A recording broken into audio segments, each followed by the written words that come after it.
right, we're back in our little dungeon, shall we say, our little quarters, hanging out at IEM Katowice. Obviously, I'm with Team Liquid, Nitro, NAF. You guys collectively, through Canada and the US, represent North America.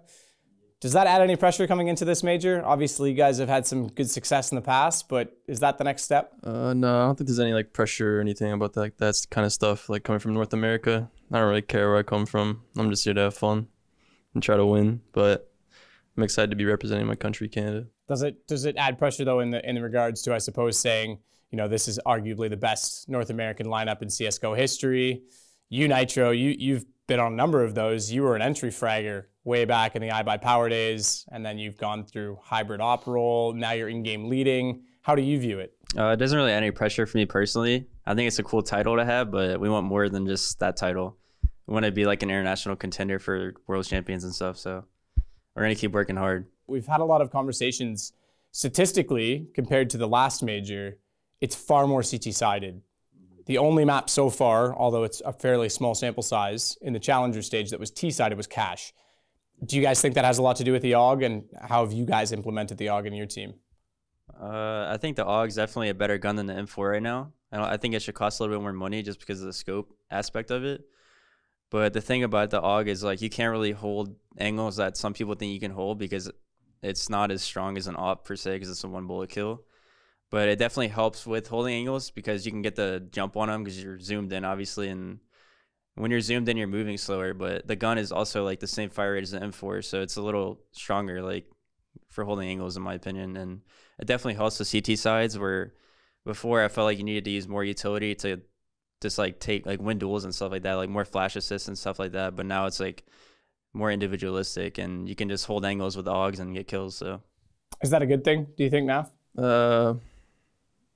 No, not necessarily with the type of like weaponry you get on T side in terms of against like the AUG. Yeah, obviously I think the AUG is like extremely overpowered. You can literally just like beam kids like from like across the map with it.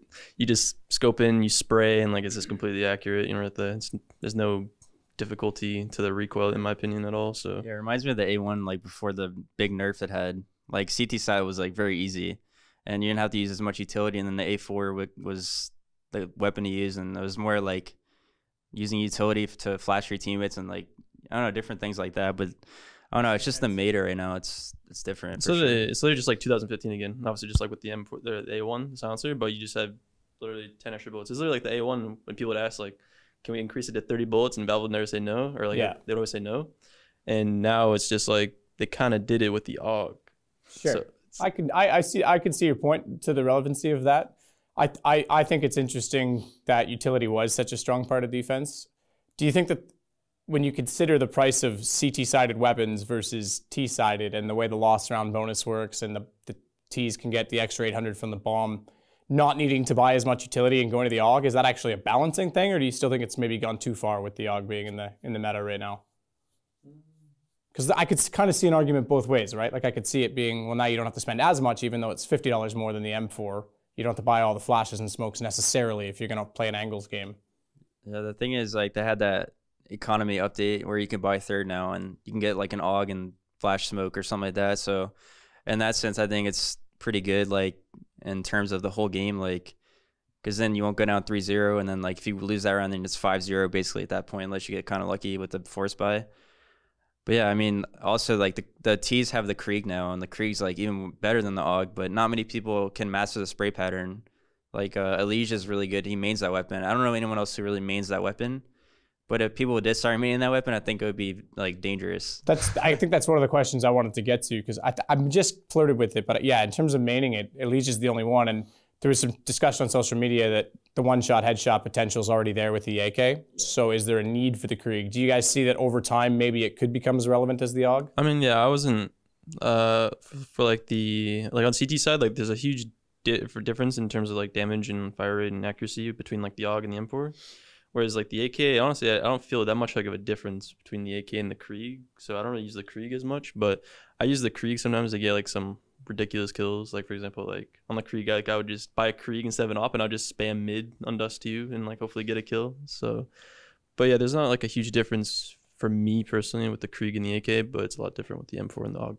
Would you change it back maybe on the AUG the price? Would you take the scope off? There's been a lot of people suggesting that there needs to be a change, or do you guys welcome it the way that it is?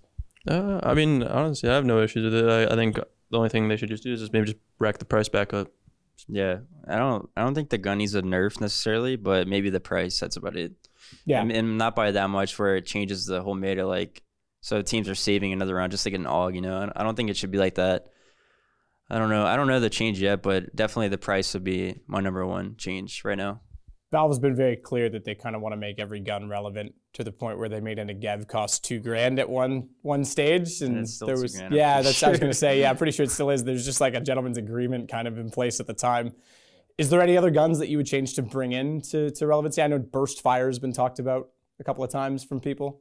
Yeah, I mean, obviously I played 1.6 and the FAMAS was like a really fun gun to use, but now I don't know, the burst fire seems kind of random to me, and apparently it's good. That's what John says. And I never really tried it. I'm not confident using it, so I just use automatic. And I really don't like the FAMAS spray that much. I don't think I'm that good at it, similar to a glow spray.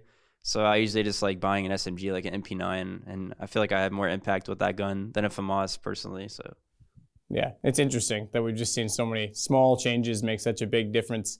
Guys, best of luck. It's going to be a lot of fun watching you. I've got the Canadian flair on this team as well, so I'm invested. But yeah, good luck, guys. It's going to be a lot of fun. Thank you.